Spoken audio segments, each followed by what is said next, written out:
দীর্ঘদিন বাদে ভাইপো পার্থপ্রতিম রায়ের কোচবিহার শহরের বাড়িতে এলেন কাকা রবীন্দ্রনাথ ঘোষ। সম্প্রতি কাকা ভাইপোর যে রাজনৈতিক সমীকরণ তা অনেকেই জানেন। ভাইপো পার্থপ্রতিম রায় একসময় রাজনীতিতে এসেছিলেন কাকার হাত ধরে। তার আগে পার্থপ্রতিমের পরিবার তৃণমূল কংগ্রেসের সাথে জড়িত ছিলেন। পার্থপ্রতিম রায়ের বাবার সাথে রাজনীতি করেছিলেন কাকা রবীন্দ্রনাথ ঘোষ। এরপর ভাইপো পার্থপ্রতিম রায়কে একে একে একাধিক দলের গুরুত্বপূর্ণ পদে জায়গা দেওয়ার পরও উপনির্বাচনে সাংসদ হিসেবে জিতিয়ে এনেছিলেন কাকা রবীন্দ্রনাথ ঘোষ। তবে সাংসদ হওয়ার বেশ কিছুদিন পর কাকা ভাইপোর মধ্যে তৈরি হয় মতানৈক্য। এরপরেই থেমে যায় সম্পর্ক, বন্ধ হয়ে যায় একে অপরের মুখ দেখা দেখি।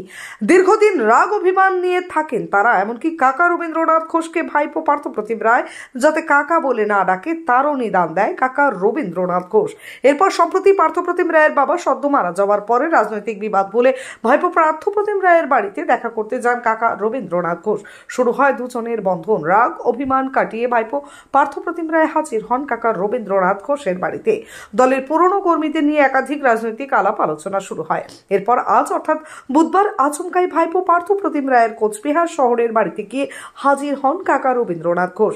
এদিন দীর্ঘক্ষণ তার বাড়িতে চায়ের আড্ডায় আলাপ আলোচনা করেন। পার্থপ্রতিম রায়ের বাড়িতে এসে কি জানালেন কাকা রবীন্দ্রনাথ ঘোষ এবং ভাইপো পার্থপ্রতিম রায়, শুনুন। এটা তো স্বাভাবিক, ভাইপো মানে ভাইয়ের ছেলে, তার বাড়িতে আসবো না তো যাবো কার বাড়িতে? দীর্ঘদিন একটা ভাইপো মানে সন্তান সম। সে দীর্ঘদিন হোক, কাল হোক, আজ হোক, সেটা আসা যাওয়া তো আছেই, সবসময় আসা যাওয়া থাকবে এখন।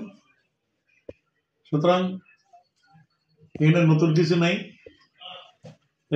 এটাই স্বাভাবিক, এটাই হওয়া উচিত।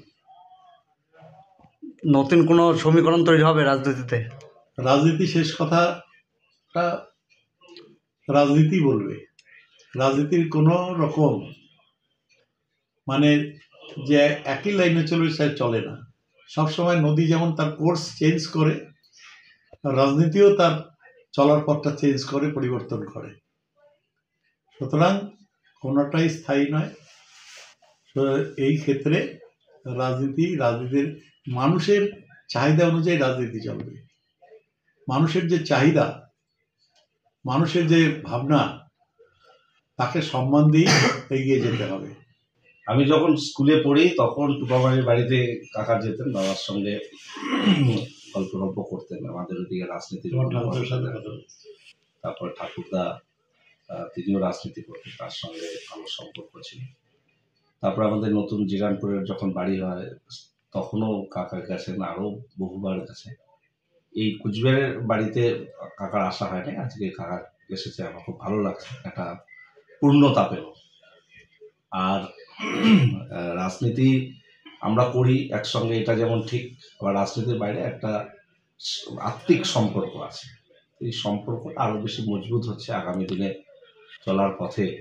আমরা কাকার হাত ধরে আমার রাজনীতিতে আসা, সেটা আরও এগিয়ে যাবে, এটাই আমি প্রত্যাশা করছি। এবং জেলা জুড়ে কাকার একটা বড় পরিচিতি আছে। জেলার রাজনীতি দীর্ঘদিনের, এই মুহূর্তে সব থেকে এক্সপেরিয়েন্সড লিডার যদি আমরা কাউকে বলি, শুধু কুচবিহার না, নর্থ বেঙ্গলের ক্ষেত্রে, তাহলে কিন্তু প্রথমে যে নামটা আসে সেই নামটা রবীন্দ্রনাথ ঘোষ। তো স্বাভাবিকভাবে সেই মানুষটার পাশে থেকে রাজনীতি করা এবং অভিজ্ঞতা নেওয়া, এটা একটা বড় পাওনা। তো স্বাভাবিকভাবে এটা আমার কাছে একটা বড় প্রাপ্তি।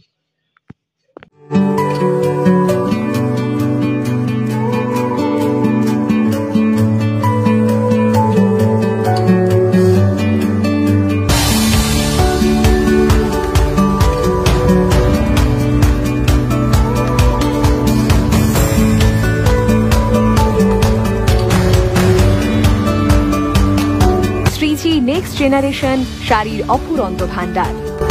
তাই আজই চলে আসুন Shreeji next generation, Raj Rajendra Narayan road, Coochbehar. Mobile number 9002151055 এবং 9547407205। সন্দীপ অটো লাইনে চলছে ধামাকা অফার। মাত্র 99,600 টাকায় গ্ল্যামার ক্লাসিক এখন অন রোড। এছাড়াও 1 টাকা ফাইন্যান্স, 0 ডাউন পেমেন্ট করে গাড়ি এখন হাতের মুঠোয়। এছাড়াও রয়েছে যে কোনো কোম্পানির গাড়ি ন্যায্য মূল্যে এক্সচেঞ্জ করার সুযোগ। এছাড়াও একাধিক অফার। তাই আজই চলে আসুন সন্দীপ অটো লাইনে, ঠিকানা PN রোড, কোচবিহার। বিশদে জানতে কল করুন 9832077848 অথবা 9289922698 এই নম্বরে।